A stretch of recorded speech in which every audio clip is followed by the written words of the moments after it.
Boa tarde,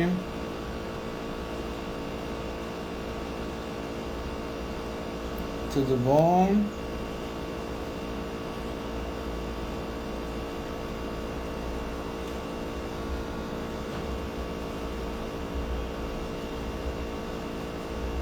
Estamos aqui aguardando a professora Agatha para que ela possa, fazer suas considerações sobre a temática que a gente está, propondo realizar essa live hoje aqui pelo nosso Instagram. Estou vendo aqui Cristiano, JD Sampaio, Camila, Alana, Nath, sejam todos bem-vindos, né? E eu queria saudar vocês em nome da coordenação do curso de Direito da UNAMA, na figura do professor André Bendelac, tá? Que não pôde estar presente aqui, mas que me deixou encarregado dessa missão, né, de representar a coordenação para que a gente possa, né, realizar essa live hoje na presença da professora Agatha Santana, né? A professora Agatha, que é a nossa professora de Direito Processual Civil, né, na graduação, na pós-graduação, tá? A professora Agatha é professora do nosso mestrado, né, do nosso programa de pós-graduação em Direitos Fundamentais, né, aqui da UNAMA. E a professora Agatha, ela gentilmente aceitou o convite para que ela pudesse participar, né, desse nosso encontro, para que a gente possa discutir essas recentes alterações no que tange ao modo de citação, modelo de citação do nosso Código de Processo Civil, né? Então, a gente tem uma pauta aqui, né? A gente conversou ontem, eu e a professora Agatha, e a gente quer trazer aqui para vocês alguns temas, né? Alguns temas importantes no que tange a essas alterações e também fazer uma crítica no processo legislativo que envolveu, né, a conversão da medida provisória em lei, né, lei, salvo melhor juízo, 14915, né, de 2021, de junho de 2021. Tá? Deixa eu ver o que a professora Agatha está falando aqui. Já está se arrumando para poder entrar na nossa live, beleza? E algumas coisas importantes, né? Vocês devem ter visto que aí no feed do nosso Instagram do curso de Direito da UNAMA, a gente está divulgando os prazos, né? E os editais que estão abertos. Então a gente está com o edital aberto para o TCC, tá? Então os alunos que estão aí no nono período, né, no nono semestre, na bio do nosso Instagram, tem o link para o preenchimento do formulário, tá? Então, não esqueçam lá, se você está no nono semestre, se você já está no processo de escolher orientação, né, de fazer o seu artigo, escrever seu TCC, clique lá no link que está na bio para você responder o forms. Tem um prazo, né, para você poder responder esse forms, para que você possa ser indicado aí para o... O Nando está dizendo que está sem áudio.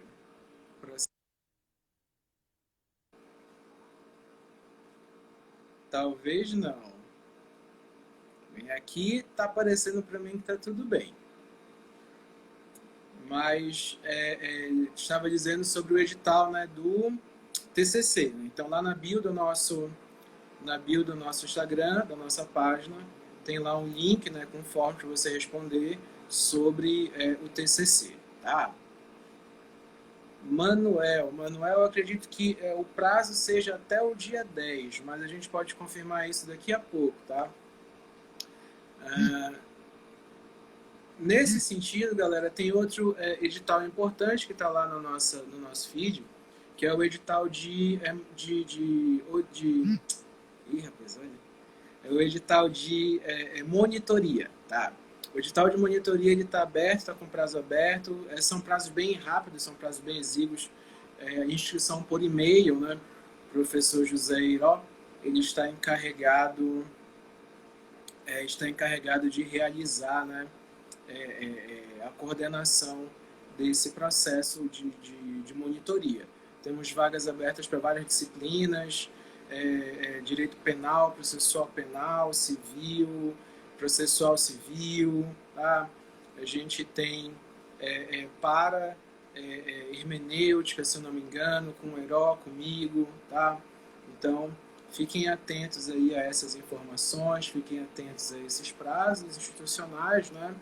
A gente tem também aí uma agenda de eventos no dia 8, logo depois do feriado, a gente vai ter o primeiro encontro do grupo de estudos de hermenêutica jurídica, tá?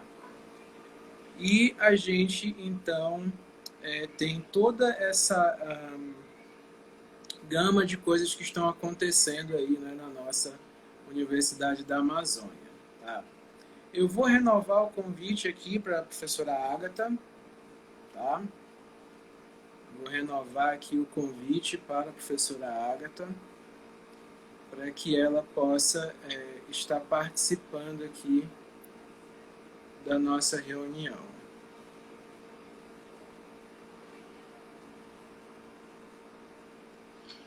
Oi, Alberto. Tá aqui, chegou nossa processadista. Tudo bom? Tudo ótimo. Só aumentar aqui o volume para te ouvir melhor.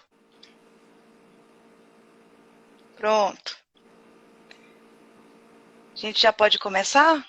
Já fiz uma introdução aqui rápida sobre o tema que a gente vai tratar, né?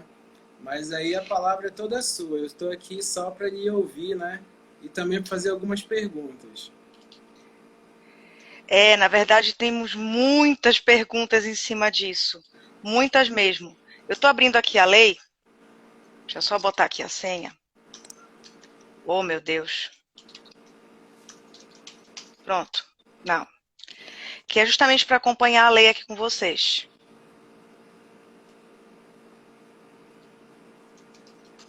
Pronto. A lei 14.195. Cadê o Alberto? A gente está aqui para falar basicamente da citação, né? Por quê? Porque a principal mudança que teve nessa lei 14.195 foi a citação. E vai ser uma das maiores polêmicas, junto com a polêmica principal de que essa lei ela veio de uma medida provisória que versava sobre direito processual. O que já é um bastante ponto problemático aqui para a gente trabalhar. Essa lei, basicamente, ela mudou 4 coisas no processo civil. Ela mexeu em 4 pontos. Talvez eu não digo nem que não é tão importante, mas ele tem relação com a citação, então eu vou deixar ele em separado. Inseriu o inciso 7º do artigo 77 em relação aos deveres das partes. É dever das partes manter seu cadastro atualizado dentro dos registros do Poder Judiciário. Até aí tudo bem. Manter o nosso cadastro, quando a gente é advogado, quando você já teve um processo é uma coisa, agora manter constantemente, a gente fica perguntando até que ponto. Por que eu te digo isso? Porque quando vai no segundo ponto que mudou, que foi a citação, mudou muita coisa, que é o que a gente vai trabalhar mais.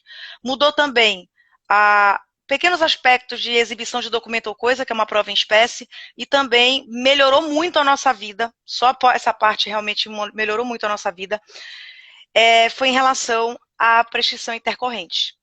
Não ficou perfeito, mas pelo menos solucionou muita coisa que tinha decisões de uma forma, decisões de outra, mas pelo menos agora solucionou muita coisa sobre prescrição intercorrente.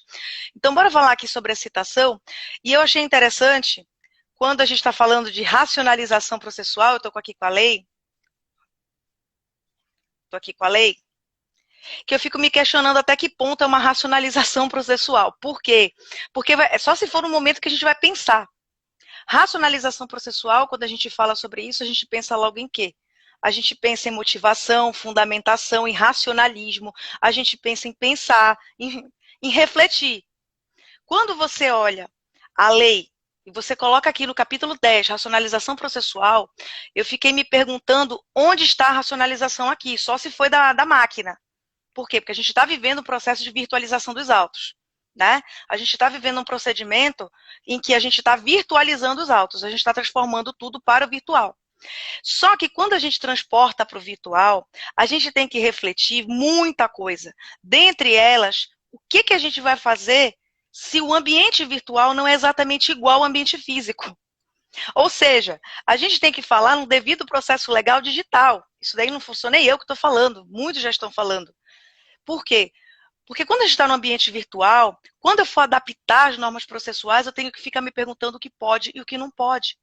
Eu estava falando isso na turma ontem do mestrado, a turma de virada tecnológica do direito, e eu estava refletindo isso com eles. Gente, a lógica virtual não deve ser a mesma lógica ao ser humano. E eu até tinha dito assim, a lógica que eu aplico à máquina é uma lógica utilitarista. É tu que é filósofo, tu sabe o que eu estou falando bem. Melhor que eu. E no meu entendimento, o ser humano, ele tem uma lógica existencialista. A Agatha está viajando, não tô, gente. Não tô. Por quê? Porque da feita que eu coloco uma virtualização dos autos, eu tenho que saber o que eu posso e o que eu não posso. Se eu não conheço a tecnologia, se eu não conheço a questão de máquina, eu não tenho como deixar tudo na mão do TI. Porque se ele me botar um site bonito, no primeiro momento está lindo, maravilhoso, eu vou começar a usar. Aí eu vou começar a pensar em citação virtual, eu vou começar a pensar em milagre. O que acontece? Em relação à citação, eu acho que foi o artigo 238, 246, 247. Foram os principais artigos que versam sobre a citação, os principais. Porque ainda podem dizer, Agatha, 231, ele fala do quinto dia útil da confirmação, mas é prazo. É prazo. Tá? O 77 é sobre o dever de manter os nossos dados cadastrados, justamente para o banco de dados utilizar no momento em que a gente coloca no PJE e imediatamente aparece o endereço, sugestões, se eu já conheço aquela pessoa. E aí eu fico me perguntando, racionalização do quê? Da máquina ou de mim? Não minha racionalização, né? Não tem. Eu fico me questionando até que ponto isso daqui é racionalização realmente. Por quê? Porque eu fico me questionando como é que a gente vai fazer essa citação. Eu falei ontem, um dos meus alunos é o Rafael, que é juiz aqui do TJ Pará. E aí eu perguntei, Rafael, me responde eu como advogada. A citação está dizendo assim, 246, primeiro 238, né? A citação será efetivada em 45 dias, até 45 dias. Prazo impróprio, porque o Poder Judiciário não tem prazo próprio sujeito à preclusão, né? Da feita que eu ajuizo a ação e o juiz der o meu despacho dizendo que é para citar o despacho positivo, 45 dias. Até aí tá lindo. 45 dias. Só que aí você se questiona, 45 dias é pouco tempo, né, Agatha? Só que aí o 246 ele diz, a citação será feita preferencialmente por meio eletrônico. Não diz nem por força de lei, na forma da lei, simplesmente é por meio eletrônico. Citação por meio eletrônico, você pode interpretar Facebook, Instagram, WhatsApp, e-mail, tudo. No prazo de até 2 dias úteis, contados da decisão que a determinar por meio dos endereços eletrônicos indicados pelo citando no banco de dados do Poder Judiciário, conforme regulamento, agora sim, conforme regulamento do CNJ. É o CNJ que vai decidir. Ele que vai regulamentar. Parágrafo 1º, como vai ficar agora. As empresas públicas e privadas são obrigadas a manter cadastro justamente por conta de ser a regra eletrônica. Parágrafo 1º, A. Na ausência de confirmação, em 3 dias, ou seja, em até 45 dias eu vou citar o réu. Se até em 3 dias, a criatura tem 2, né? Tem 2. A citação tem até 2 dias úteis para que a pessoa se manifeste. Se depois de 3 dias ela não se manifestar, aí sim o magistrado vai determinar citação pelo correio, oficial de justiça, citação por mandado, né? Ou pode ser hora certa, oficial de justiça, citação por meio da secretaria ou por meio de edital, que é a última da última hipótese. Aí eu fico me questionando aqui o parágrafo 1º C, né? Na verdade, o 1º B. Na primeira oportunidade de falar nos autos, eu ainda questiono, inclusive, o português. Várias coisas aqui nessa lei, erro de português, eu estou achando inadmissível isso daí. A técnica legislativa tem que seguir muita coisa, a técnica, primeiramente, do vernáculo. Mas aqui, as empresas, não. Parágrafo 1º-A. A ausência de confirmação em 3 dias contados do recebimento da citação eletrônica implicará na realização da citação. Tá. A questão é a seguinte, na primeira oportunidade de falar nos autos, não é falar, é se manifestar. O citado na forma prevista no inciso tal, deste artigo deverá apresentar justa causa para a ausência de confirmação do recebimento na citação enviada eletronicamente. Aí eu perguntei para o Rafael, pelo amor de Deus, você como juiz, o que é justa causa? O que é justa causa? Ou seja, eu recebo uma citação eletrônica e eu tenho que responder em 2 dias. No 3º dia, já sei que eu posso receber essa outra citação. E aí eu tenho que apresentar uma justa causa. E eu vou dizer assim, excelência, eu não vejo e-mail. Excelência, foi para o spam. Excelência, eu viajei, não fiquei vendo o meu e-mail. Aliás, é meu direito à desconexão, né? Que na França agora é direito existencial. Meu direito é me desconectar. Recebi, não quero ver e-mail todo dia. Eu joguei fora, achei que era spam. Me mandaram isso aqui. Eu pensei que era spam, a gente recebe phishing, a gente recebe um monte de coisa. Inclusive, eu já recebi spam. Tava lá, Tribunal de Justiça do Distrito Federal, e lá embaixo tava uma coisa que não tinha nada a ver. Olha aí. É para infectar tua máquina. Tu não és obrigado. E aí eu fico me perguntando, o que é uma justa causa? Doutor, fiquei doente. O médico, o juiz vai pedir assim, Agatha, eu quero aqui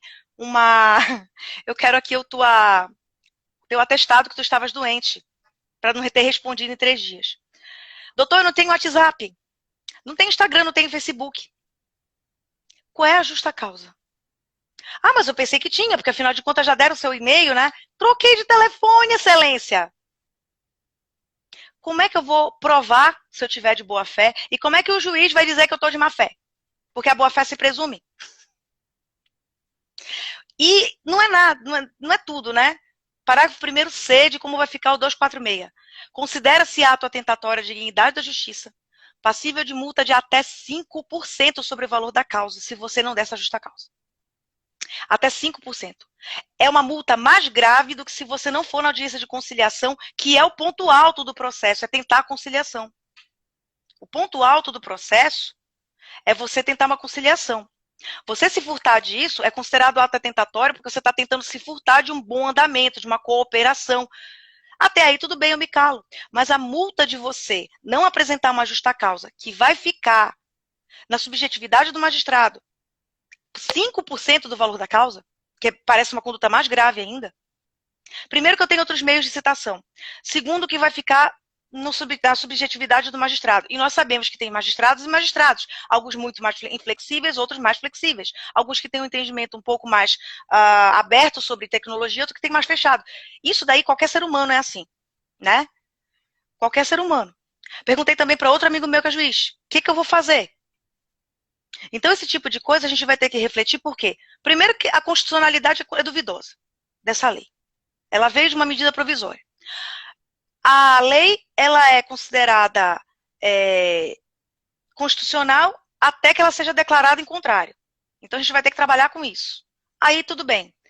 Primeiro, como vai ser essa citação eletrônica? Segundo, essa é a justa causa. Se a pessoa não responder em 2 dias, essa justa causa vai ser como? Terceiro, e essa multa de 5%, que ela é mais grave do que a pessoa que falta numa conciliação. Ou seja, no meu entendimento, a falta de cooperação processual, ela está a partir do momento que você não quer cooperar, você não quer conciliar. Agora, uma pessoa, principalmente por aí, fica com medo, uma pessoa leiga. Como é que eu vou fazer isso? Então, passando aqui, ó, parágrafo 4º. As citações por correio eletrônico serão acompanhadas das orientações para a realização da confirmação de recebimento de código e de identificador. Olha, tem gente que não sabe mexer nem em e-mail, mal recebe mensagem.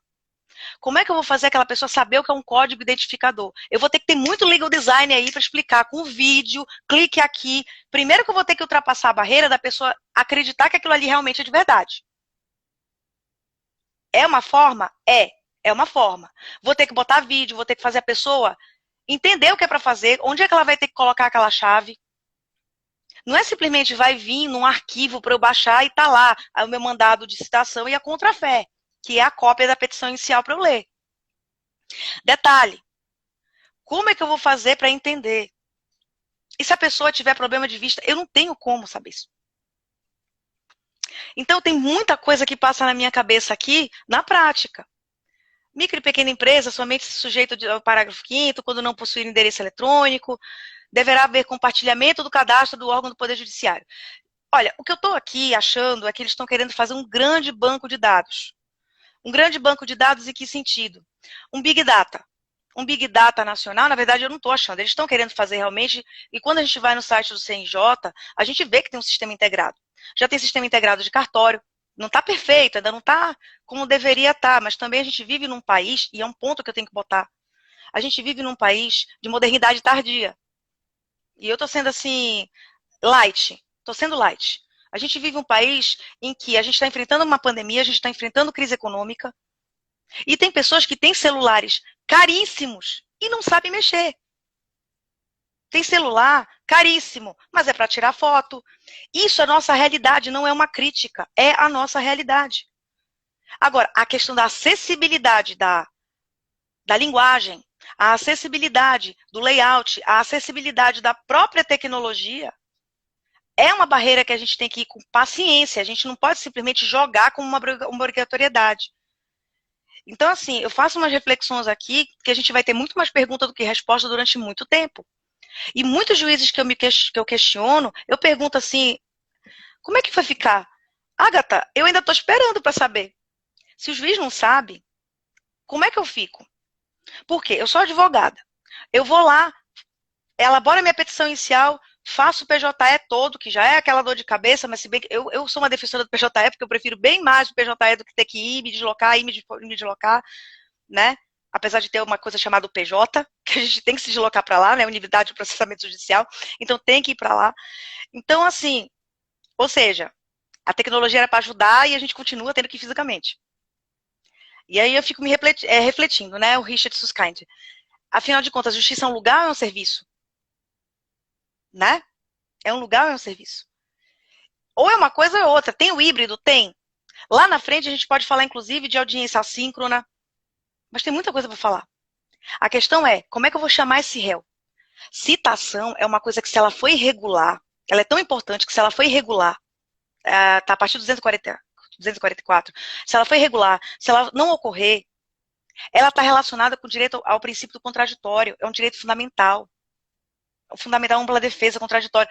Qualquer coisinha, a própria lei diz, eu anulo, eu tenho a possibilidade de anular o processo. E aí fica aquela cruz e aquela espada. É um direito fundamental, que, se ocorrer qualquer viciozinho, eu anulo, porque é o direito da pessoa, é um direito fundamental.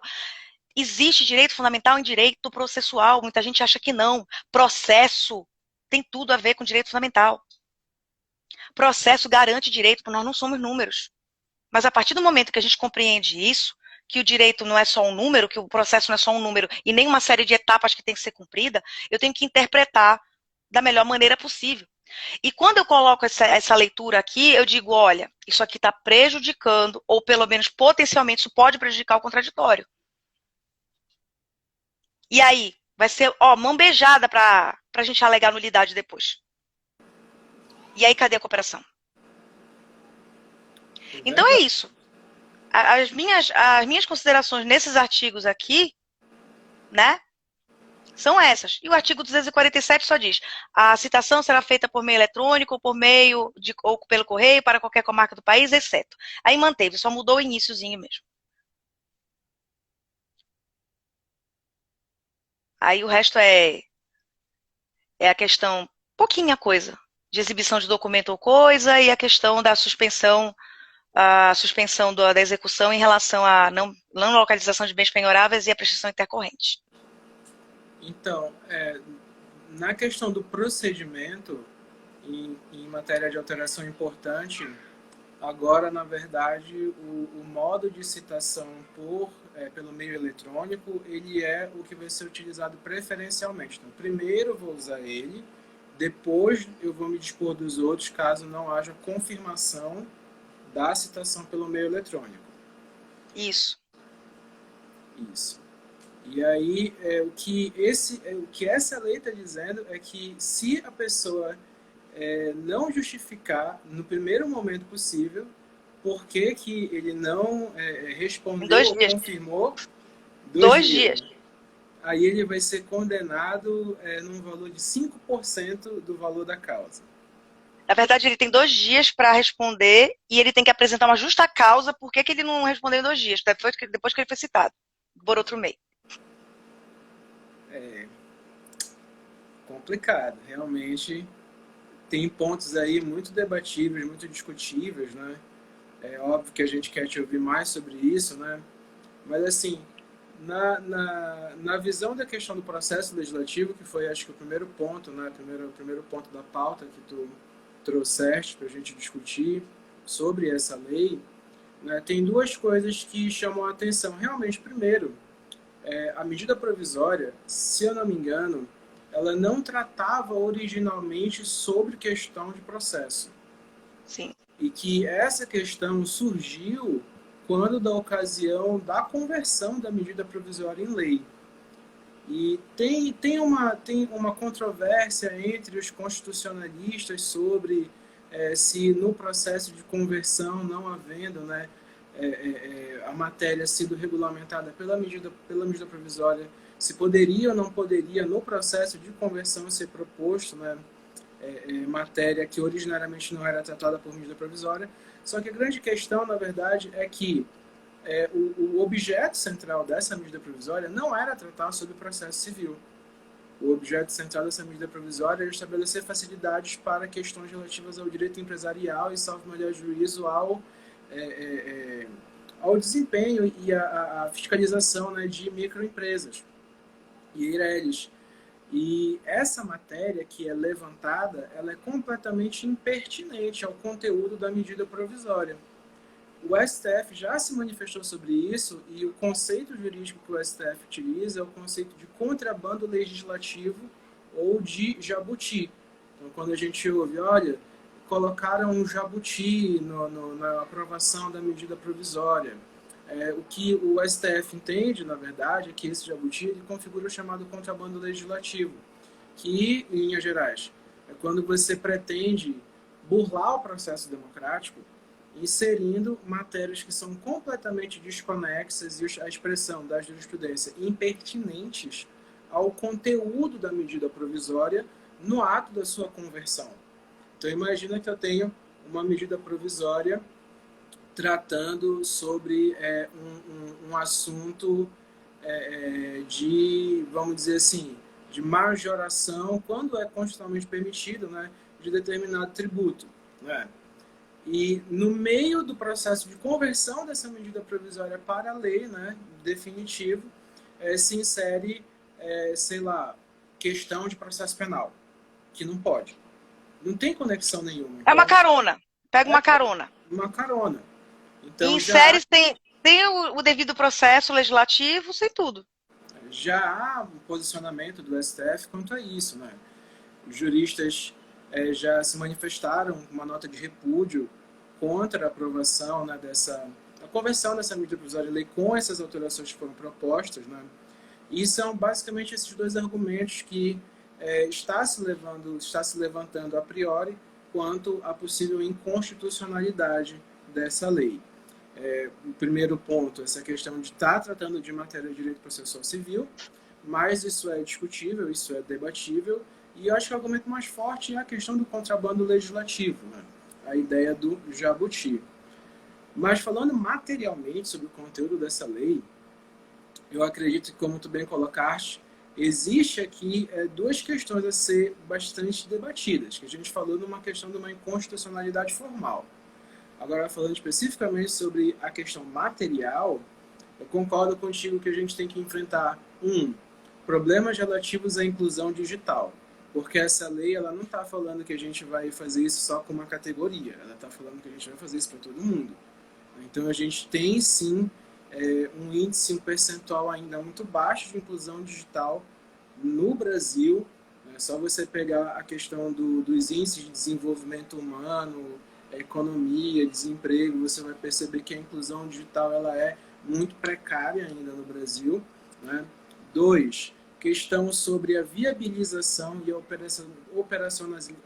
operacionalização, quase não sai, desses instrumentos, né, pelo próprio Poder Judiciário, ou seja, eu vou ter que, de novo, a mesma questão do PJE, eu vou ter que aparelhar o judiciário, eu vou ter que capacitar o servidor, eu vou ter que ensinar todo mundo a esse novo modelo, né?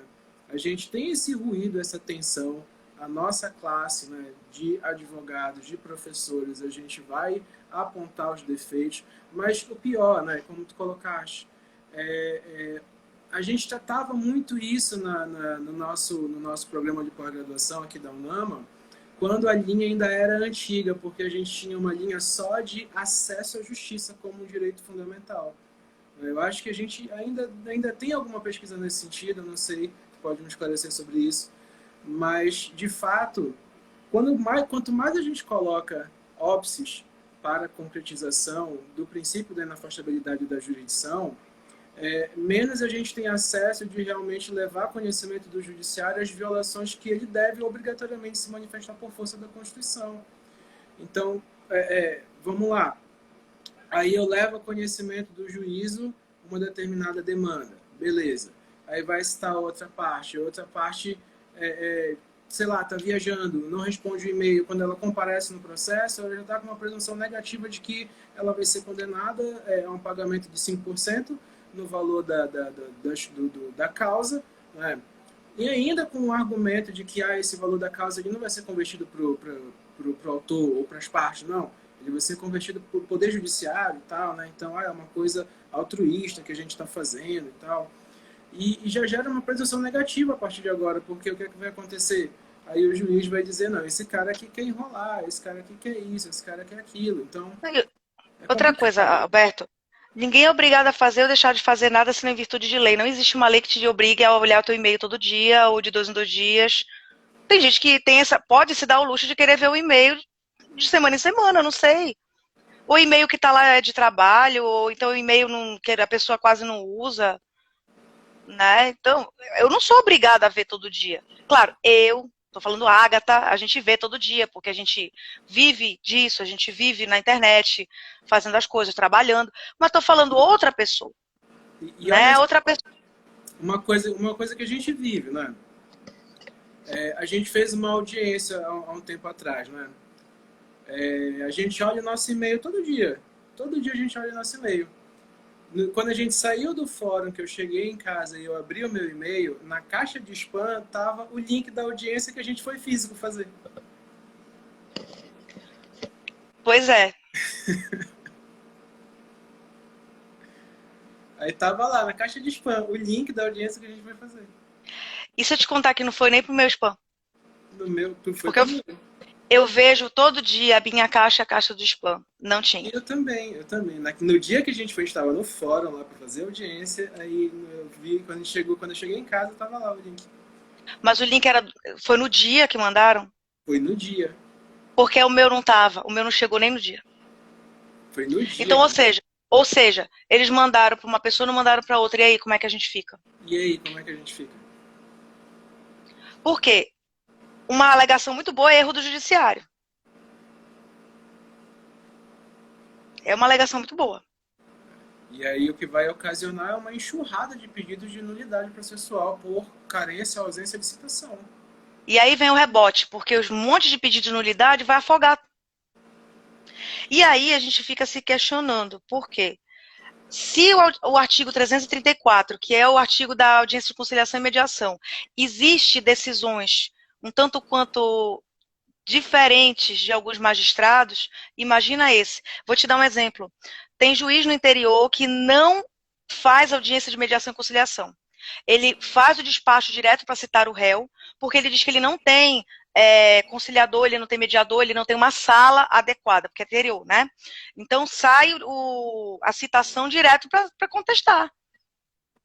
Aí você fica se questionando, pera lá, ele como juiz não pode fazer a conciliação? A gente não conhece a realidade dele. Então a gente se questiona, por que ele está fazendo isso? Ele pode fazer isso? A gente se questiona, são questionamentos. Eu não sou do tipo de pessoa que diz está certo ou está errado, tu sabes como eu sou. Né? Mas eu fico, será? Né? Ou então dizem, olha, Agatha, isso, tá bom, mas eu olho, bora refletir isso aqui. Tem juiz que coloca audiência de conciliação e mediação, mesmo quando autor e réu não querem. Está na lei. Duas formas de não acontecer audiência de conciliação e mediação. Quando o direito for indisponível. E mesmo assim pode ter. Depende da visão que você tem de direito indisponível.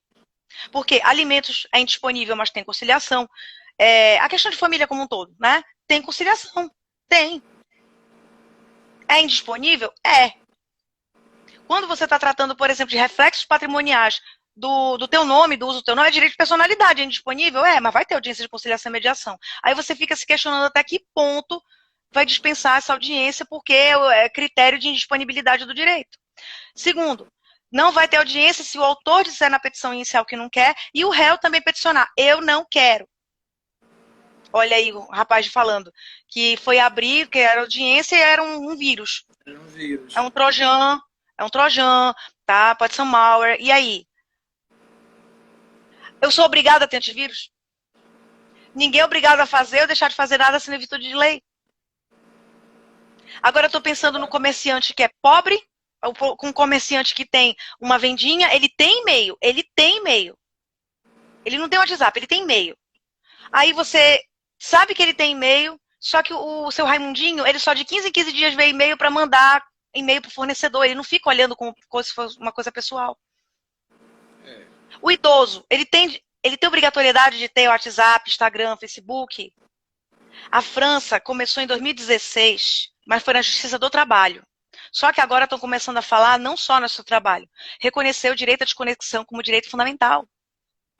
O direito a você não estar conectado. Não só por um período, como você não querer se conectar no mundo virtual. Porque hoje a gente tem duas vidas. E a gente já tem dificuldade de gerir uma. A gente está gerindo duas vidas. A gente está gerindo a vida física e a vida virtual.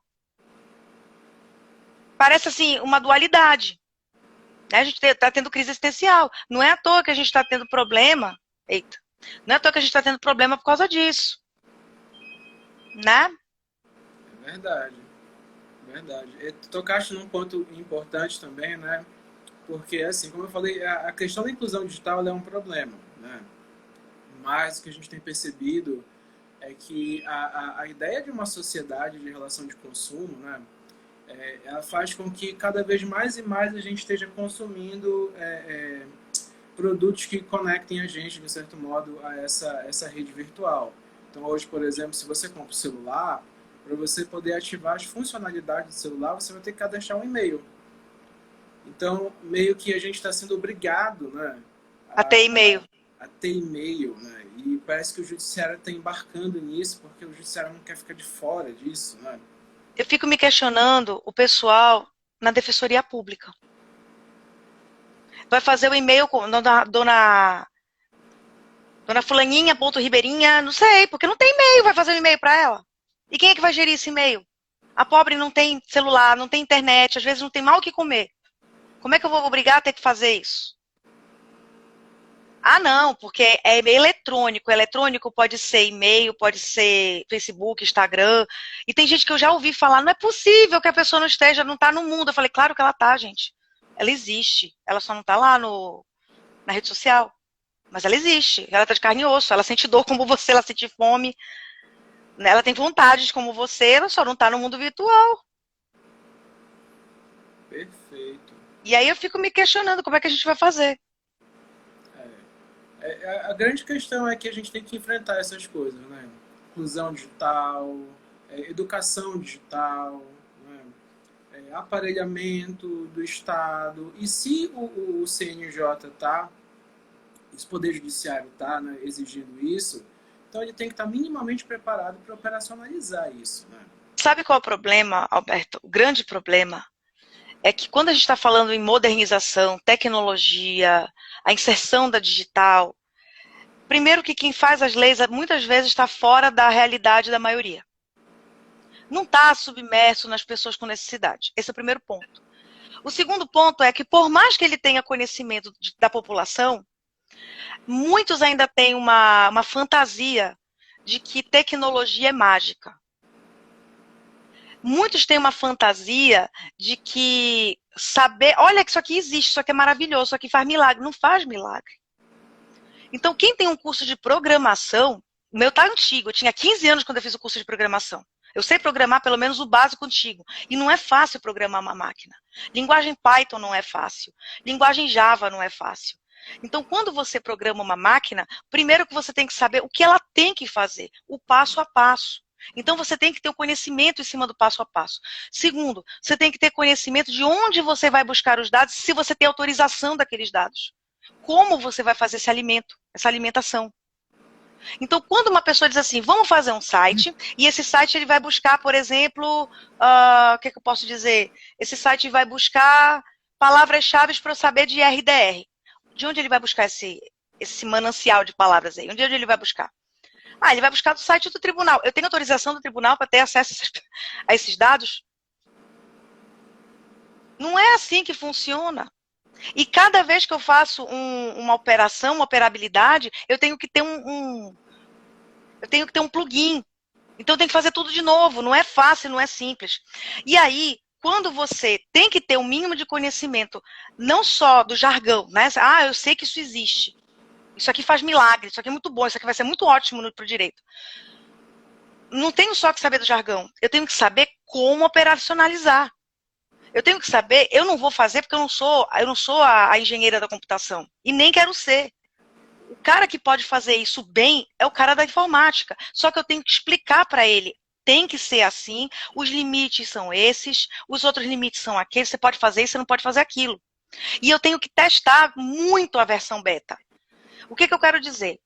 A primeira coisa que eu quero dizer de problema que a gente tem é que, por exemplo, PJE, sigilo, está lá no artigo 189, o processo é público, salvo intimidade, privacidade. Quem é que decreta o sigilo? Não é o juiz?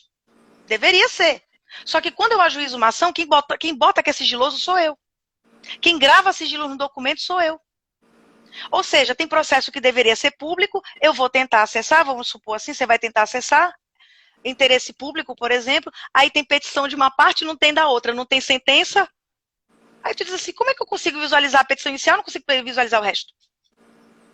Porque o processo, ou ele é todo sigiloso, ou ele é todo público. E aí vem o CNJ me dizendo que tem graus de sigilo. E por que ele falou que tem graus de sigilo? Por causa do PJE. Quando a gente está falando de QR Code, a gente tem que refletir. Eu não estou questionando nem dizendo, olha, não faça. Não estou, tá? A gente tem que refletir sobre como aquilo ali, aquele QR Code, vai sair do ambiente dos autos. O que não está nos autos não está no mundo. Eu posso dizer que isso não vale mais. Por quê? Porque eu tenho que rever isso daí. O que não está nos autos não está no mundo. Isso vale ainda ou não vale? Eu tenho que mudar o devido processo legal para o âmbito digital? No meu entendimento, sim. No meu entendimento, sim. Concordo contigo, concordo. É o caminho natural das coisas, né? A gente sempre diz isso, acho que desde lá de 2006, quando eu participei do primeiro congresso de Direito Eletrônico, né? Lá na UNAMA BR, a gente já pensava que eventualmente o processo iria virar isso. Eu lembro que foi a oportunidade que eu conheci a Ada Pellegrini, eu assisti a palestra dela. Eu lembro dessa história. Mas já se falava disso, né? Desde lá de 2006. Né? A gente está em 2021, a realidade chegou. Né? A gente talvez a gente não estava do jeito como a gente tivesse programado lá, né? No começo do debate, tudo. Mas a gente vai ter que enfrentar, assim, alguns desafios, né? E essa questão da citação, cara, tanto formalmente quanto materialmente, eu só consigo encontrar elementos em que essa lei obrigatoriamente deve ser modificada, se não declarada inconstitucional. Ou antidemocrática, que também é anticonstitucional. Exatamente. Olha, Alberto, é assim, eu sou uma pessoa que eu procuro ter uma mente muito aberta. Tu sabes, tu me conheces. Então eu não fico condenando suja, olha, não pode. Vamos pensar. E eu não sou também daquela que fica pensando eternamente, ad eterno, não. Isso aqui tem condições, isso aqui não tem, a gente justifica. Então, por exemplo, eu não sou contra a gente modernizar tudo. Mas aí a gente vai ter que mudar muita coisa. Precisa mudar. A teoria geral vai ter que mudar. A interpretação vai ter que mudar. E a gente vai ter que entrar num consenso. Não pode simplesmente aqui acha isso, ali acha aquilo, por quê? Porque a gente vai ter problema. E os problemas vão começar na insegurança jurídica, porque vai ter um decidido de uma forma, vai ter outro decidido de outra, vai ter um cliente meu sendo decidido de uma forma, o outro decidido de outra na mesma situação. E eu estou falando em questões processuais, não é questão nem material. É questão processual. E aí vem aquela questão. Se a gente está tendo um fenômeno de contratualização processual, se a gente está tendo um fenômeno de negociação, um ambiente que eu tenho cooperação, colaboração, uma multa de 5% com algo que vai ficar muito subjetivo. E pior, no processo, e eu não posso dizer contrário porque eu sou processualista, no processo tudo é prova. Então, se eu estou alegando, eu tenho que provar, o ônus probatório. Então, o que é uma justa causa? O juiz pode pedir prova, e ele não vai estar errado. Ah, você estava doente? Prova. Você estava viajando? Prova.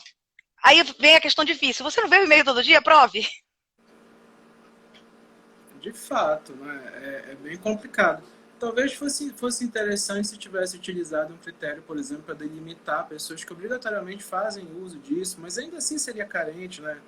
Se tivesse limitado para a própria pessoa jurídica que ele está tentando trabalhar aqui na medida provisória, talvez não tivesse uma interferência, né, nos direitos fundamentais tão grande quanto deixar a coisa tão genérica quanto está. Olha, uma sugestão que eu tenho é que a gente fizesse valer mais as audiências públicas. Principalmente a questão da chamada das audiências públicas não só para pessoas do direito, mas também pessoal de tecnologia.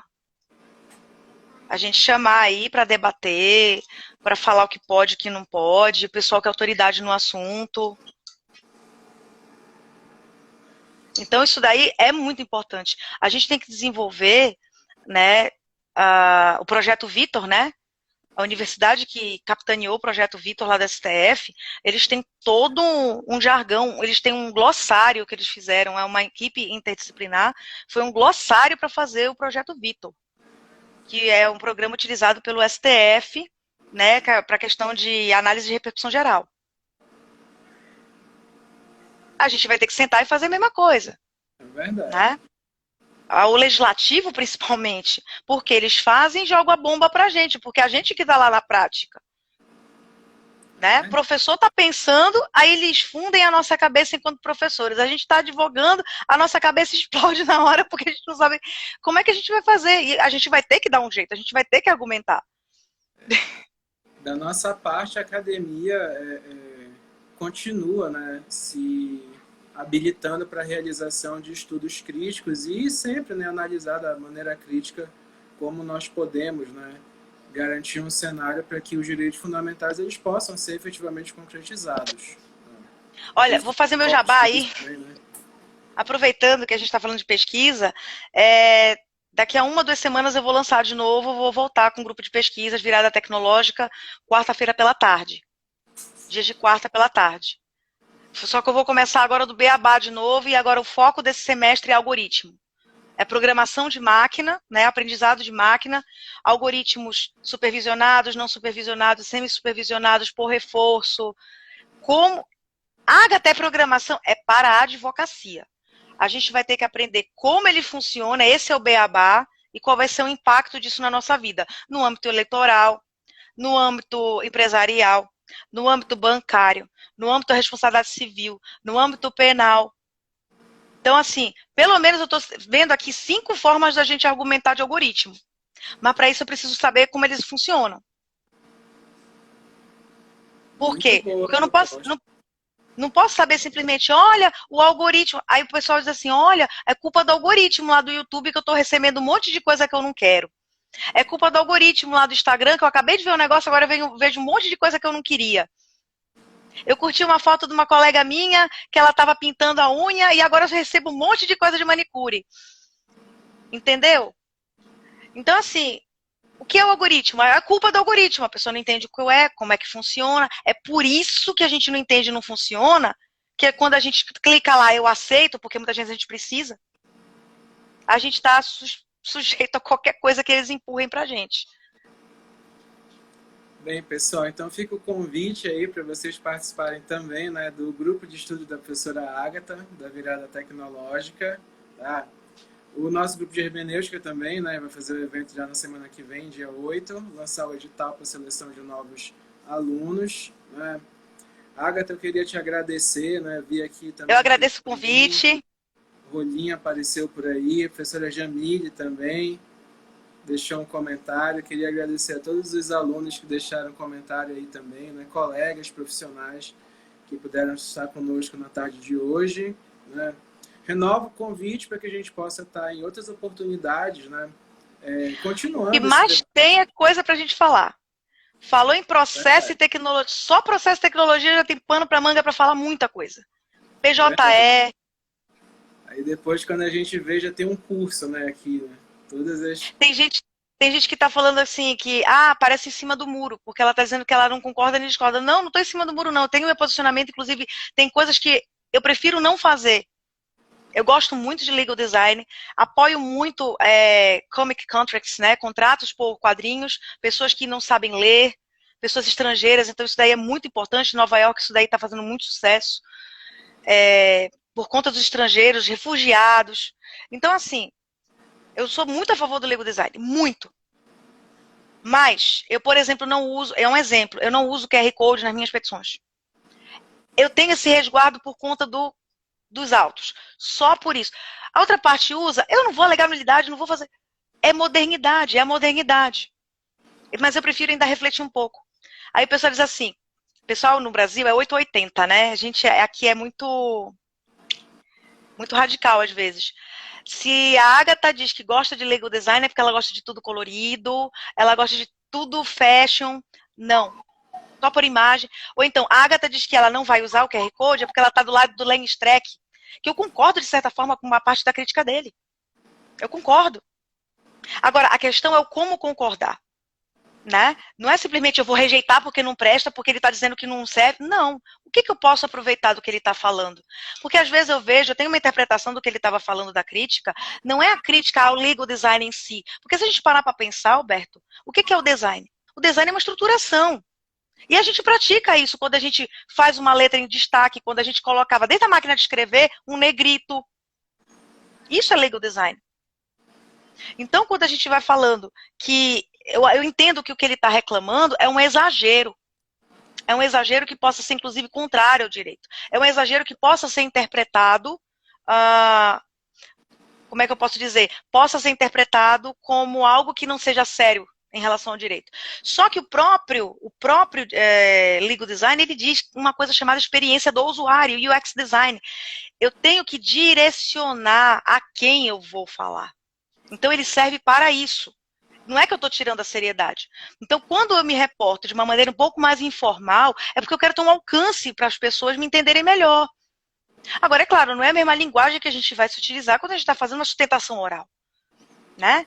Está fazendo no tribunal, eu não vou dizer, eu não vou chamar vossas excelências desembargadores de você, tu. Não tem como. Isso aí não tem por quê? Não tem como. Eu tenho, onde eu esteja me dirigindo, não é a questão que a gente falava antigamente de adaptabilidade, né? Onde eu estou me dirigindo, eu tenho uma forma de falar, eu tenho uma forma de me portar, né? Tem a questão da formalização. Agora, quando eu estou falando com um cliente e o cliente é uma pessoa leiga, eu preciso fazer que ele me entenda. Quando uma juíza faz uma sentença com gráfico, colorida, porque ela sabe que a parte é uma pessoa humilde, é um idoso, ela está querendo se fazer entender. Não é que ela esteja querendo infantilizar ou querer que todo mundo faça desse jeito. Ela quer que aquele idoso entenda, ela quer que aquela pessoa humilde entenda. Então, assim, a questão não é, fica infantil ou não fica. É adaptabilidade, é acessibilidade. É a questão do acesso. Tirar barreiras sociais, porque se a gente parar para pensar, conceito de deficiência física. Deficiência é aquela pessoa que tem barreiras físicas, sociais. Se a gente parar para pensar, muita gente está ficando com deficiência. Deficiência sendo anatomicamente padronizado, mas está com deficiências, não é intelectual, não é física, é social, é de acesso. Então tem uma certa deficiência também.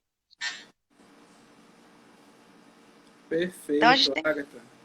Eu vou resumo assim, né? É necessário a gente continuar e nunca perder de vista o processo de humanização do direito, né? Das práticas do direito. E eu vou citar aqui, talvez, um dos personagens mais queridos, né, das duas trilogias de Star Wars, que é o Obi-Wan Kenobi. Das três trilogias, na verdade, né? Vou me corrigir. Que acho que na segunda trilogia, que na verdade temporalmente é a primeira, né? No terceiro filme lá, quando ele vira o Darth Vader, né? Ele vira O Anakin. pro Anakin e diz assim: somente um Lord Sith trabalha com dualidades extremas. Somente um Lord Sith trabalha com 8 ou 80, né? Se você quiser vir pro lado da luz, você tem que aprender a trabalhar com a dialética, você tem que aprender a ligar, convergir, né?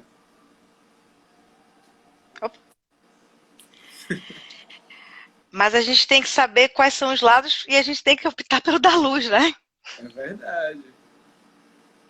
Exatamente. Mas Minha olha, querida, diga. eu vou lembrar uma frase, só para a gente terminar aqui, eu vou lembrar uma frase que é do Caverna do Dragão. Olha o que a gente está lembrando, né? Que tem um episódio que tem uma senhora, uma velhinha, e ela diz assim: não há escuridão que a chama de uma vela não seja capaz de quebrar. É verdade. Se eu não me engano, isso tá no Agostinho também, mas é verdade. Isso tá no Caverna do Dragão. Eu acho que tá em Santo Agostinho também, só que faz muitos anos que eu vi os dois, né? E a gente relembra mais do que é o quando a gente é criança, né? É verdade. Aí tá aí É mais um tema para outra live, né? Que a gente falar sobre igualzinho o tio essas coisas. Patinhas. Tio Patinhas no DuckTales, que eu também não vejo desde criança, ele falou uma frase que ficou na minha mente para sempre. A paciência aperfeiçoa o caráter. É isso aí. Olha, mais uma vez, obrigado, Agatha, por ter se disponibilizado, né? Em nome da coordenação do curso, eu te agradeço. Eu que agradeço vocês. Agradeço o Vamos fazer convite, isso mais a vezes. presença, o papo. É quase um podcast, né? É verdade. Tem que fazer um podcast aí com a gente. Vamos investir nisso também. Eu vou sugerir à coordenação que a gente faça o podcast agora. É o JusCast, o NamaCast. Boa Juridicast, a tarde. gente vai fazendo. Vai logo o brainstorm aí, né? Eu vou fazer o chá com processo, que eu não posso mais tomar café, então é o chá com processo. Forte Vou ser inglês abraço, agora. Agatha. Outro, Forte para todo abraço aí mundo. para todos vocês. Eu vou tentar colocar esse vídeo no YouTube da coordenação também, tá? Para quem não assistiu, Tá, fica só 24 horas aqui, né? Para quem não assistiu, poder assistir depois, tá? tá ok. Forte abraço. Outro.